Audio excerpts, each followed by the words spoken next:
Here in Genesis chapter 23. I'm sorry, chapter 33. Genesis chapter 33. And we're looking at Jacob as he is making his move away from the homeland of his mom, where he was there working for his uncle, Laban. All right. And we've kind of rehashed and talked a lot about that relationship between the nephew and the uncle. And how Laban was one that was able to manipulate and utilize his nephew's labor, and had him working there for 14 years for the two wives.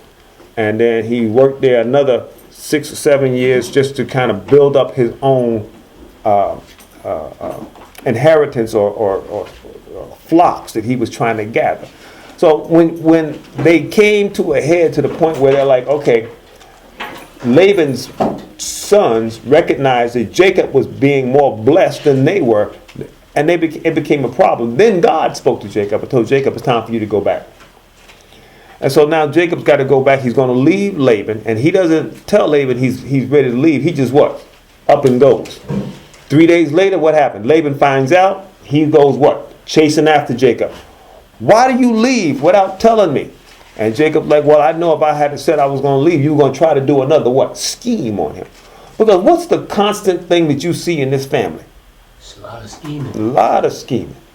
The mama schemed to get Jacob the what? The blessing. All right.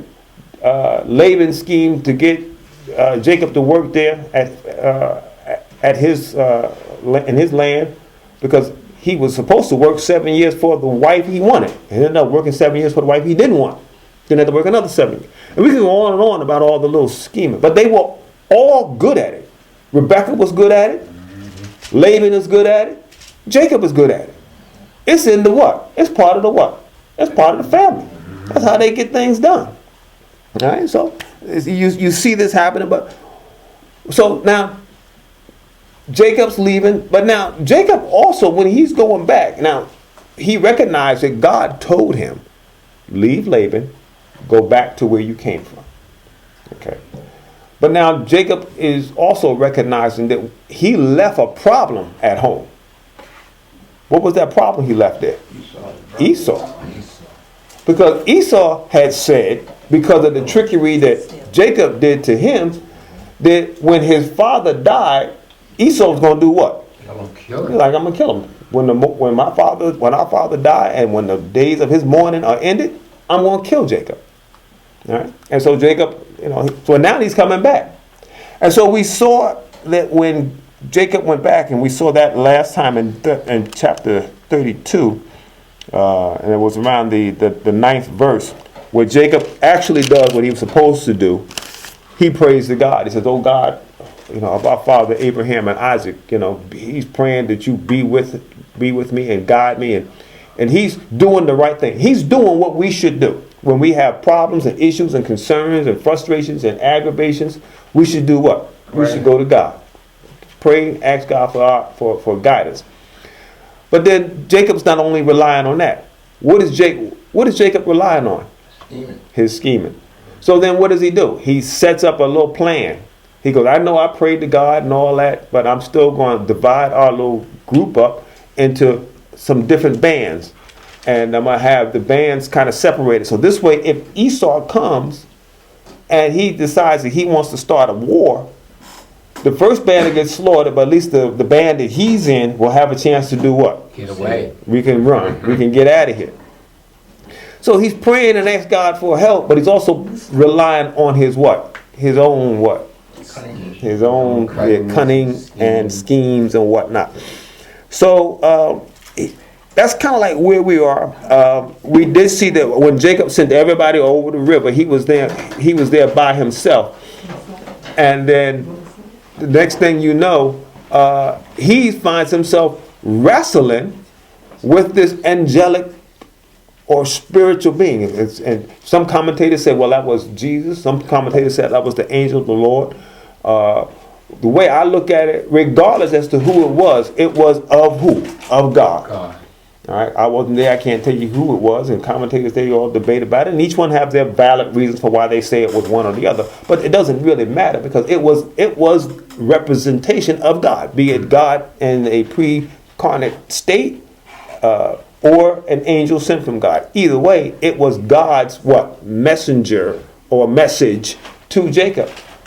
And then he told him, and they wrestled. He said, "Let me go." And he says, "I'm not going to let you go till you bless me." What Jacob said. And he sort of the angelic or the spiritual being said, "Well, what is your name?" And he asked him what his name was. And what is Jacob's name? It's Jacob. What does it mean? He'll catch it. Somebody that likes to trip up people. All right. When he was born, he was grabbing the heel of who? Of Esau. And so he said, "Your name will no longer be heel catcher. You're not going to survive on your scheming and your wit and your cunningness anymore. Your name shall now be what? Israel. And that means an individual that has favor with God. God is on your side." Now, what can you say about that? If God be for you, what does the scripture say? Who can be against you? So the fact that Jacob was named Israel, and even to this day, the nation that followed and came from those loins that was promised to Abraham and to Isaac and to Jacob, that now that name bared that name. And I also pointed out that when we look at the scripture, when different ones' names was changed, Abram was changed to what? Abraham. Sarai was changed to Sarah. And from that point on forward in scripture, they always were referred to by their new name. We're not going to see that with Jacob. Jacob's name was switched to what? Israel. But you're going to see scripture oftentimes refer to him as Israel and also refer to him as what? As Jacob. Meaning what? That though he has favor with God, he's still carrying around in him what he is. What is Jacob? A trickster. Schemer. So, does that relate to us? Yeah. We are transformed. But guess what? You still are who you are in the natural aspect of your being. So if you are a covetous person, God can come in and save you. But guess what? You still got that little, you have to what? Keep it under your what? Under your feet. Because you still may have that nature. Mm-hmm. Paul said that he had to do what? Keep his body what? Under his feet. Because the nature that he is always tries to do what? Right. The right.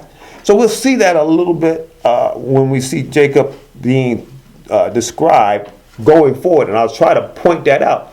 Look at the situation. And then look at the name that the scripture uses for him. Now, sometimes it's going to use Israel, but then look at, why did they use Israel in that particular passage? And then when it's called Jacob, we're going to see why it was called Jacob. And see if we can see a little pattern. All right? So with that, let's go ahead and get our reading in for chapter 33. Let's take a listen here. Chapter 34. Oops. And Dinah, the daughter of... Chapter 33. There we go. And Jacob lifted up his eyes and looked, and behold, Esau came, and with him 400 men. And he divided the children unto Leah, and unto Rachel, and unto the 2 handmaids. And he put the handmaids and their children foremost, and Leah and her children after, and Rachel and Joseph hindermost. And he passed over before them, and bowed himself to the ground 7 times, until he came near to his brother. And Esau ran to meet him, and embraced him, and fell on his neck, and kissed him, and they wept.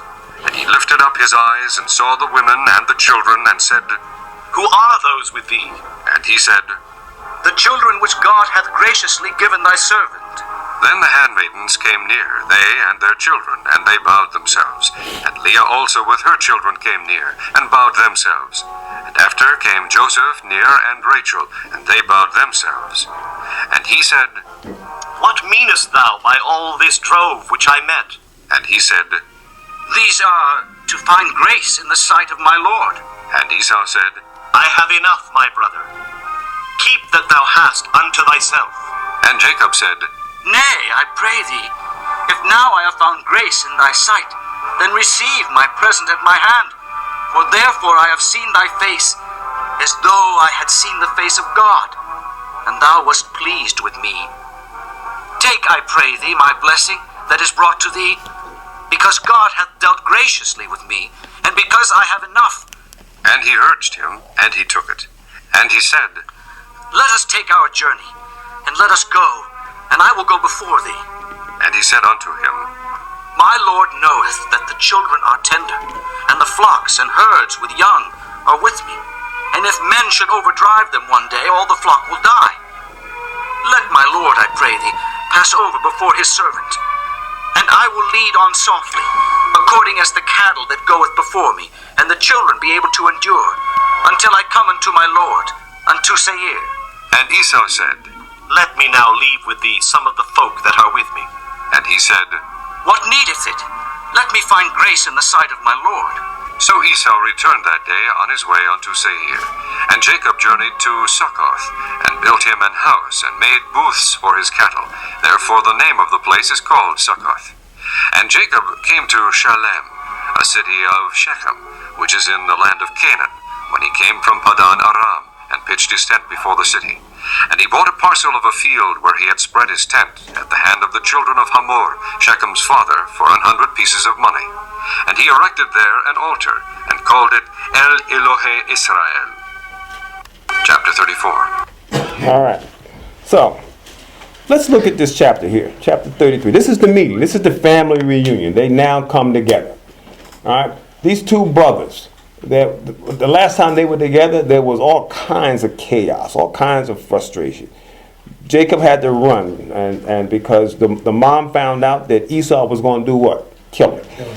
And she said, you need to get out of here. And then she schemed to try to make it look like she was upset about the possibility that Jacob may marry one of the women of that area, when that wasn't really the issue. But that's what she had to tell. That's what she had to say to who? To Isaac, to give Isaac the motivation to tell Jacob to go and leave. I mean, there's all kinds of backdrop, stuff where people are just doing stuff. But now here he is. He's back.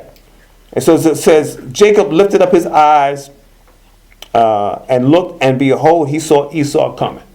All right. Now here it is. Here's this is where the rubber is about to what? Meet the road here. What's going to happen? Esau is coming. And not only is Esau coming, but he's got what? 400 men.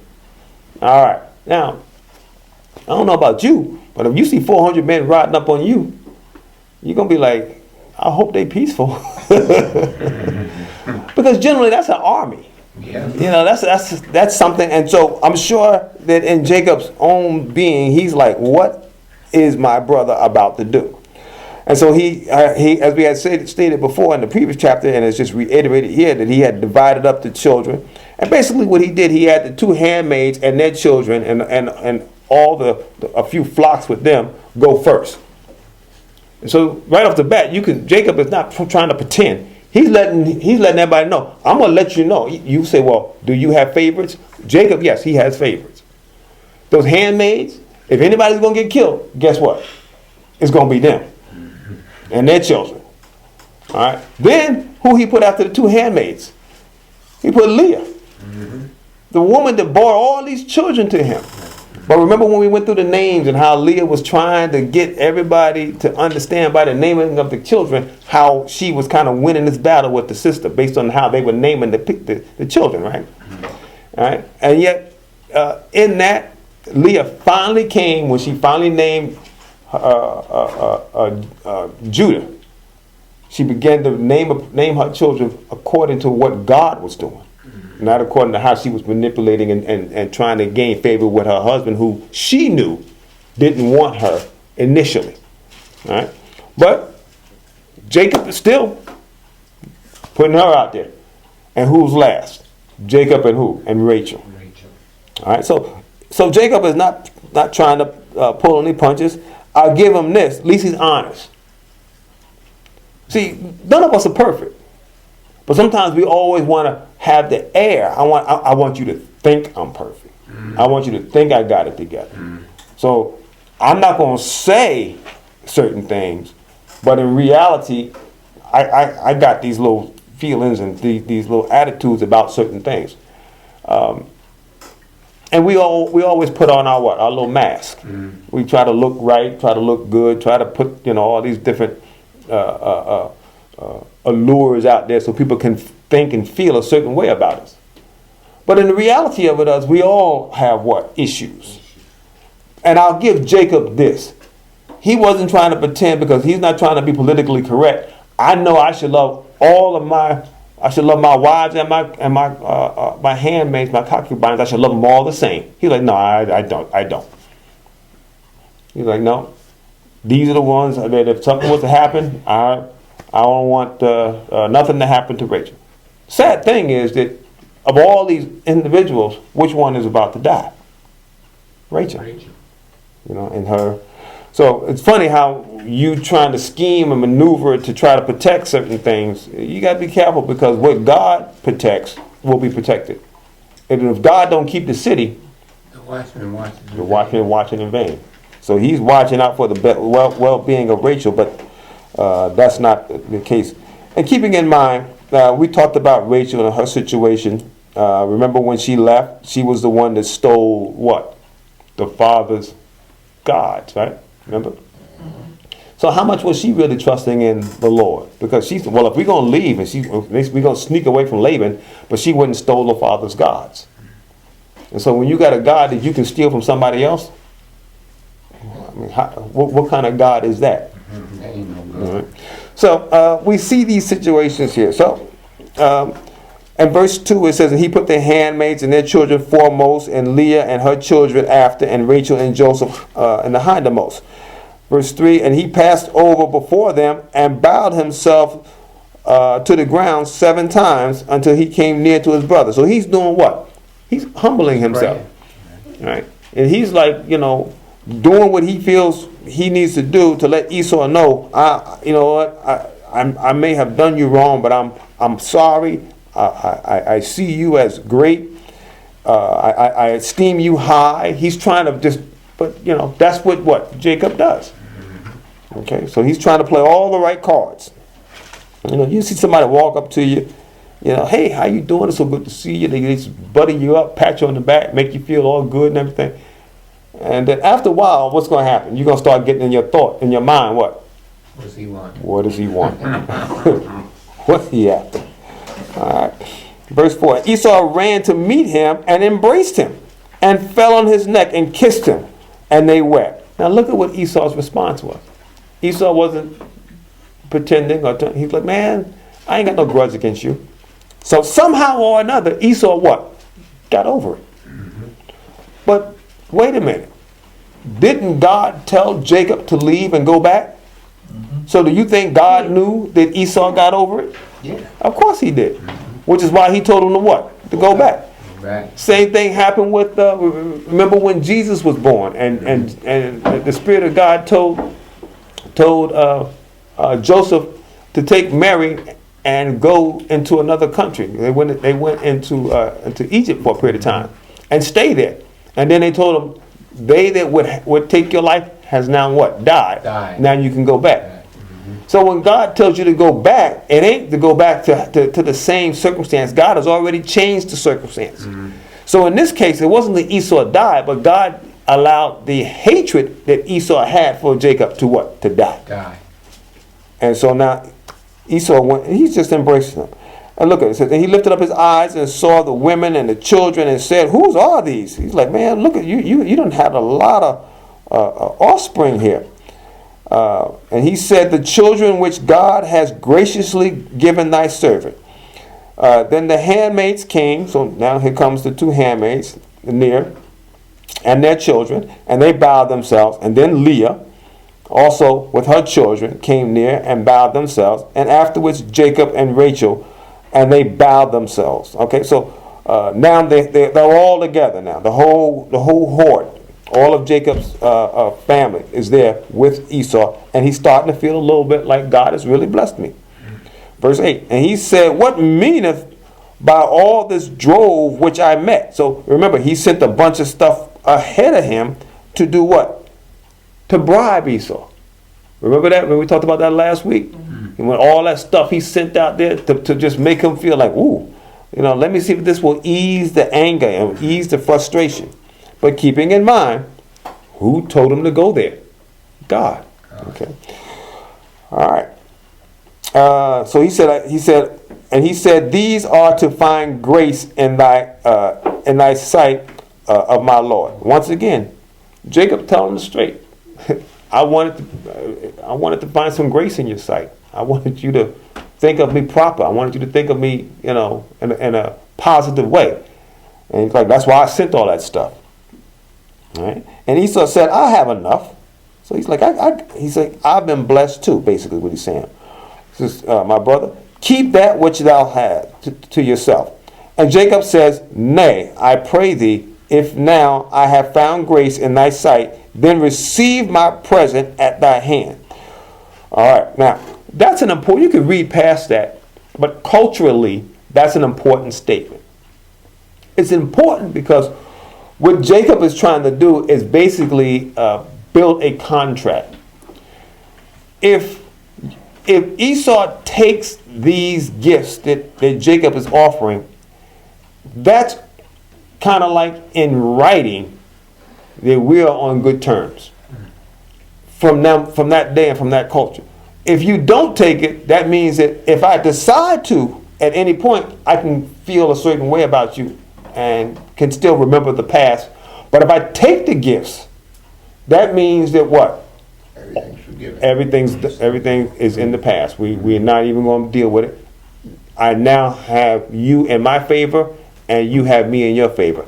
That's what the receiving of the gifts were. Because when you look at somebody and somebody gives you a gift and you say, no, I don't want it, they still got what? There's something in there. Mm-hmm. And so Jacob wanted to make sure, Esau, I need you to take my gift. Take my gift because I want to know from all that I can know that me and you are on good terms. So you can see he presses this. He says, then receive my present at thy hand, for therefore I have seen thy face, as though I have seen the face of God, and thou was pleased with me. So he says, take this gift because that's like me seeing the face of God. Well, one of the things that we can relate to, and that if you are in the presence of God, and you are not covered with the righteousness of Christ, what's going to happen to you? You're going to be consumed. And so that's the analogy he's trying to make here. I'm seeing you who should consume me based on what I did to you. Mm-hmm. You see what he's saying? Amen. When we see God, we should be what? Consumed based on our status. We are what? Unrighteous. Mm-hmm. But when we do see the Lord, we're not going to go and stand before God and talk about, well, God, look at what I did. Because what's going to happen? You're going to be consumed right then. Mm-hmm. Because everything that you did is what? But filthy rags. But when you stand before the Lord and you stand in the righteousness of Christ, now you're standing pure. And here's the thing that's inconceivable to me. You stand before God as pure as God. Mm. Can you imagine that? Because you're covered in whose righteousness? Jesus. So God looks at you as though he's looking at himself as far as righteousness is concerned.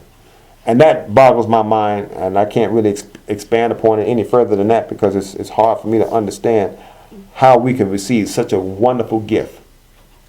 What is more precious than that? Nothing. Right? You can stand before God with billions and trillions of dollars. That ain't going to mean nothing. You can stand before God with the best looking outfit and the best shape and having all the best physical human attributes, and that's going to do what? Amount to nothing.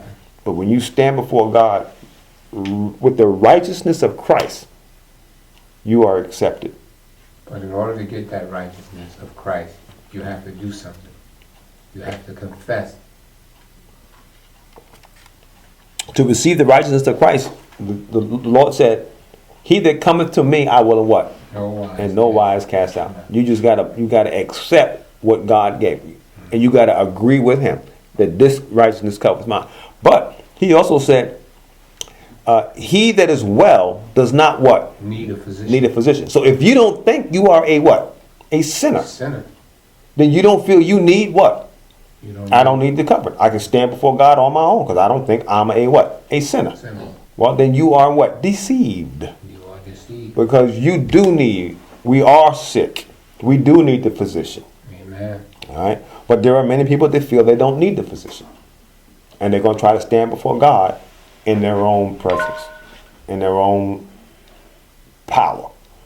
But people will go to a regular court and look at a judge and say, I need a lawyer to fight my battle. Mm-hmm. And that's basically what God is saying. That's right. I've given y'all a lawyer, Mm-hmm. and this is your lawyer to fight your battle. Exactly. And you don't have to pay for him, he's free. That's right. And then you stand there talking about I don't run him, then you just something wrong. Mm-hmm. Without a doubt. We absolutely need that advocate for us.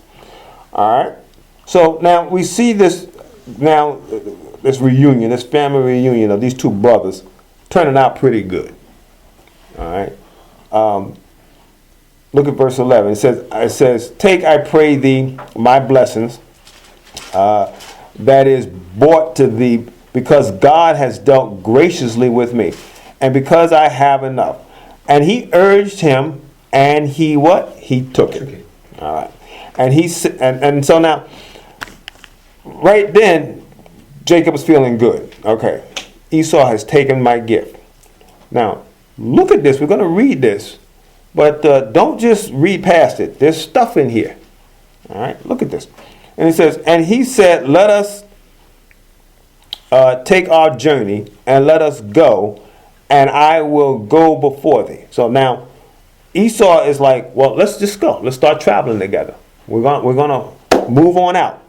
Verse 13. And he said unto him, my Lord knoweth that the children are tender, and the flock and the herd with young. So he's like, I got children and I got flocks and herd that have little young. So they're with me. And if men should overdrive them one day, all the flock will die. Now, when Jacob was leaving Laban, Jacob was moving. But now that Esau wants to travel with him, he's like, well, we can't move that fast. What's happening here? He's trying to get the other half ahead. Say again? He's trying to get the other half of his tribe ahead of him.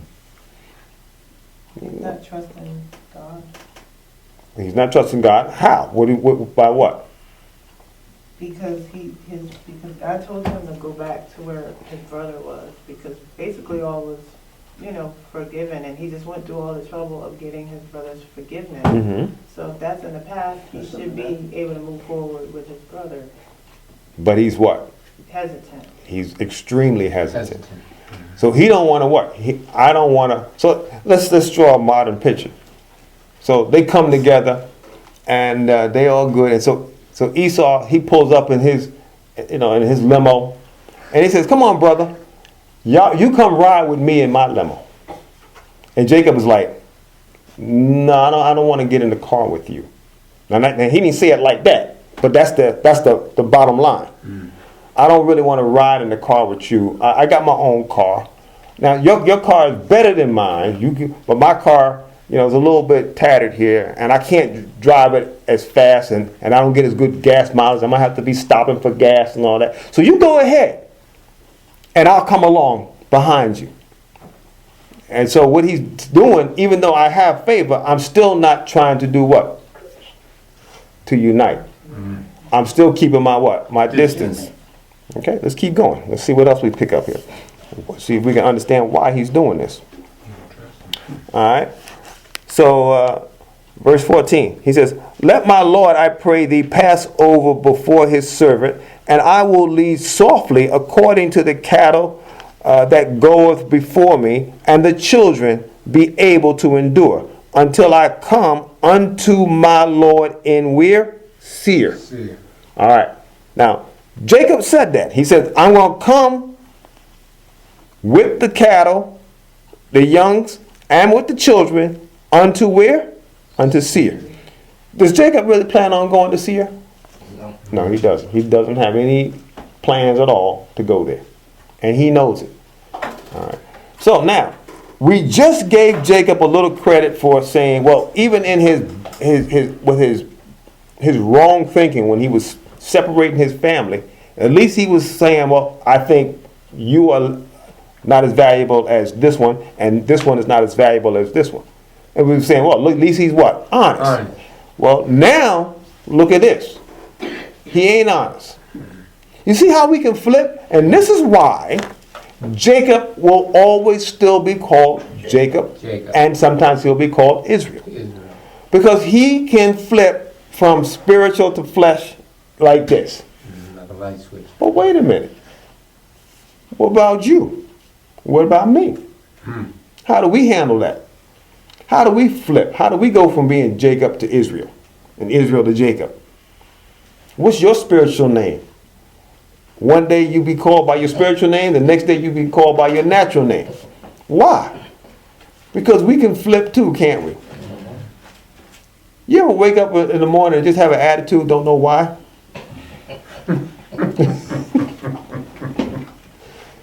And we got to learn to do what? To deal with it.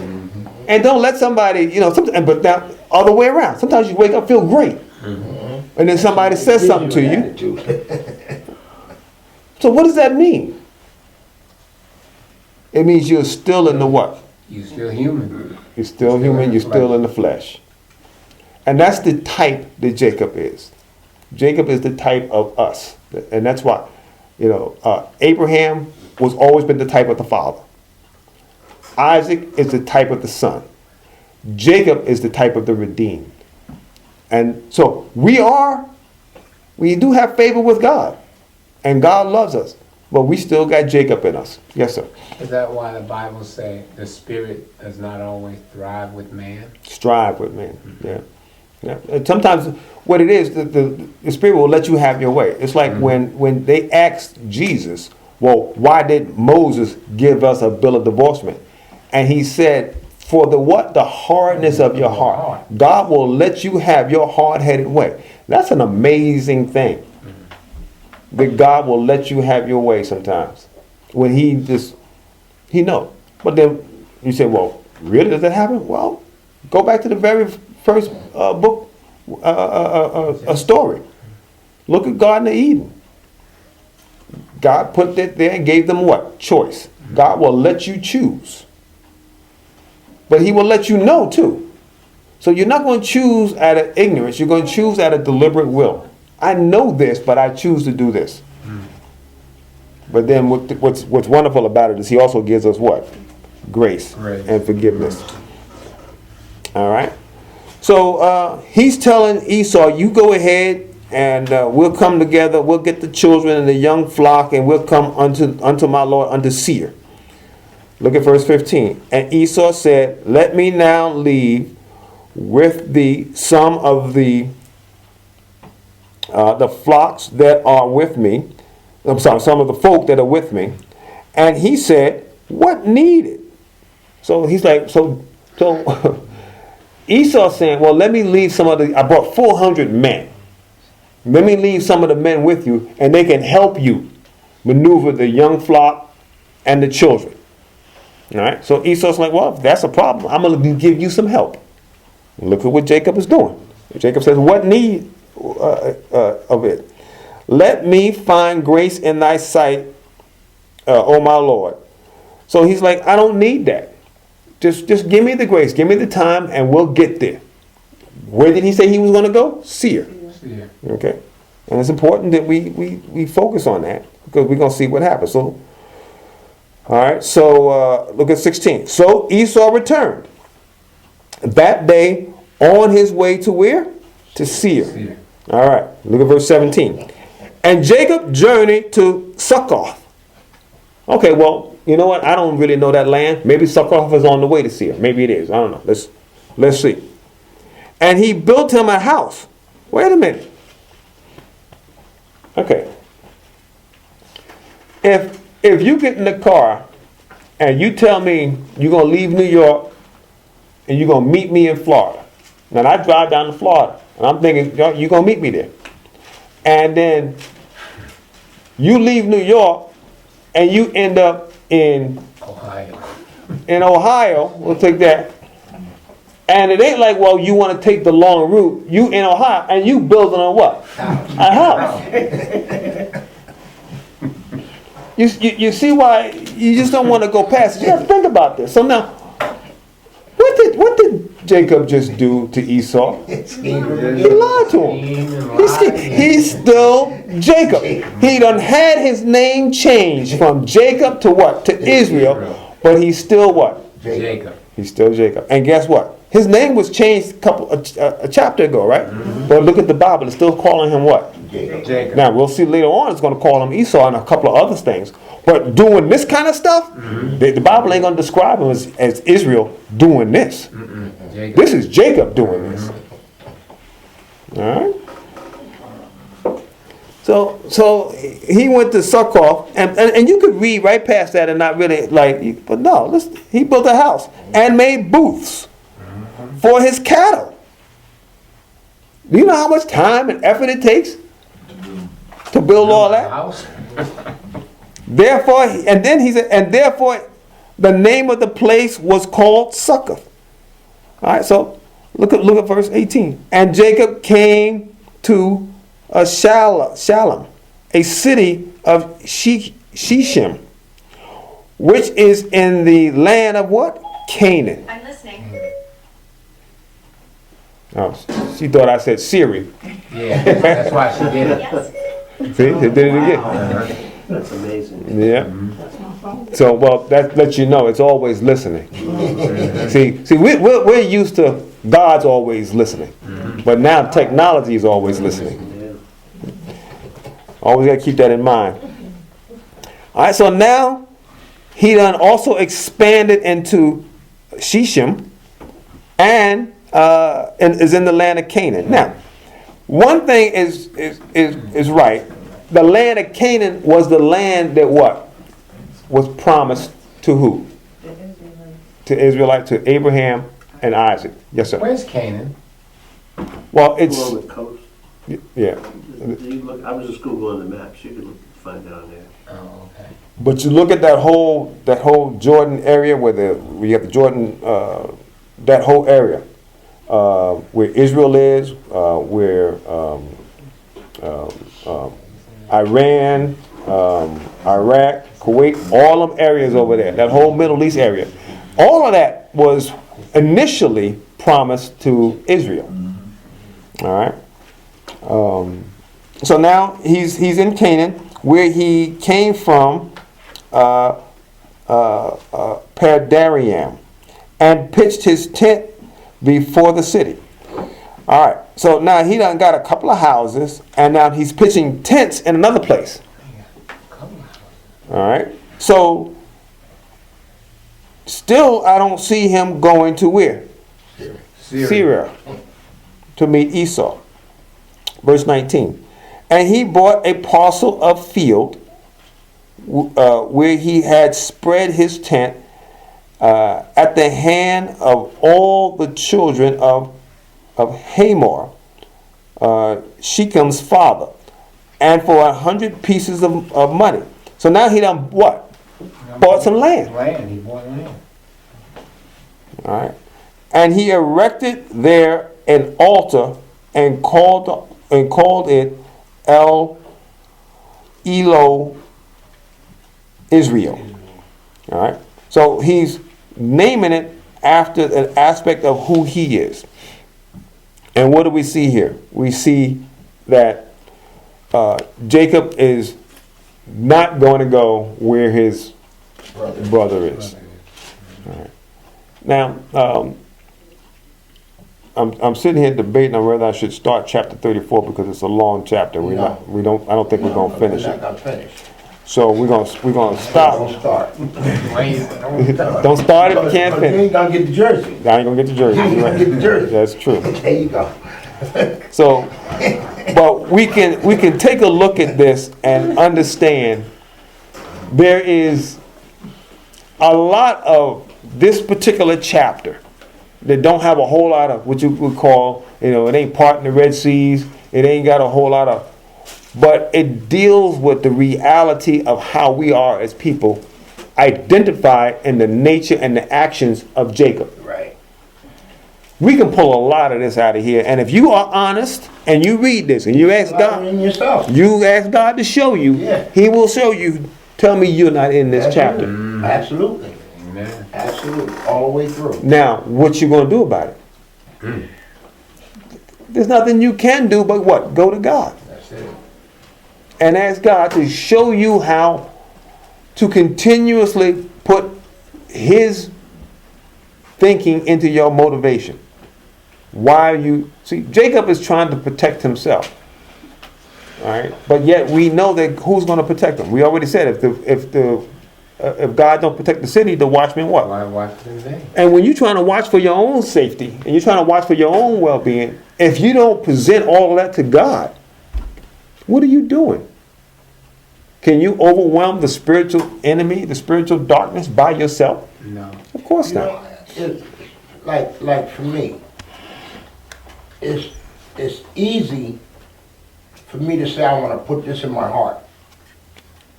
But if your mind ain't with it, it just don't work. That's true. You know, so like with me, I'm always saying, I know what's in my heart. I have to get it in my head. Because see, you can always believe it. It's easy to believe it, but can you really think it?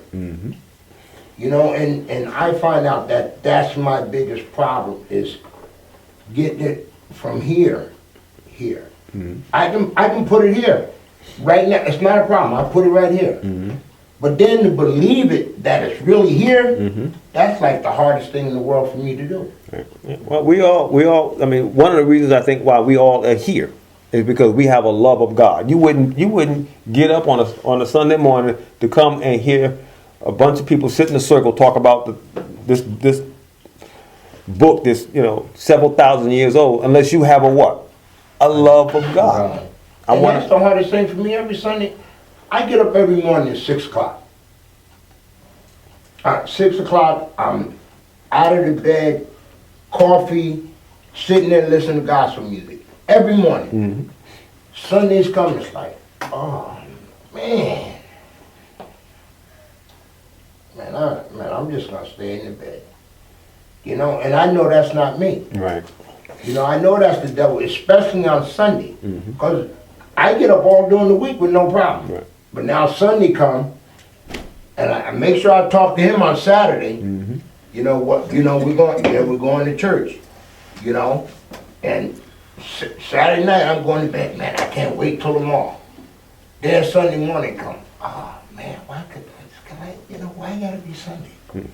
Why can't Sunday be skipped right to Monday?